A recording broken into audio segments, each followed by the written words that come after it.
This one's a competitive sci-fi strategy game where players are going to be placing out different tokens, claiming different regions of the map, and fighting against their opponents. This was also a campaign that I thought was launching a couple weeks ago, but it got pushed back until now, so I do already have coverage for this one. So if you are interested in this, you can go ahead and check out more in the description down below, but I'll go ahead and roll that previous footage for you now. And this one's a competitive asymmetrical base building strategy board game where players are going to be competing as factions, each with their own unique units and special abilities. Some units are going to be more suited for combat, while other units are more suited as workers, as you're going to be using them to collect different resources and build structures and bolster your other units. There's two ways to win this game. You can either be the first to gain 10 victory points or have the last base standing. This is a game that does play over a series of rounds, and at the start of each round, players are first going to gather resources from all of their worker units. There are two types of workers. There's the ones that harvest biosteel, which can be used for buildings and producing more units, but then there's workers that collect energy, which is going to be used for unlocking and upgrading your units and faction abilities.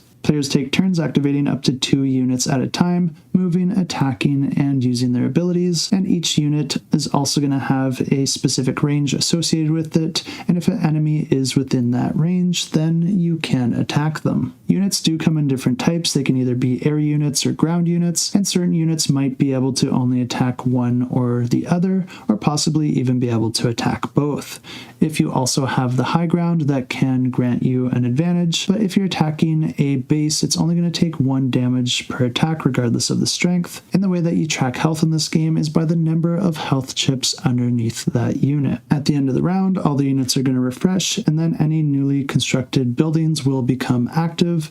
And there's a few different types of buildings you can have. They can either produce units, produce resources, or grant special abilities. But there's also certain points out on the board that players are trying to control in order to gain victory points, and you're going to be checking each of those to see which player has control, if any, and then you're going to be granting those players those points. The first player to either get 10 of them or to destroy their opponent's base is going to be the winner of the game.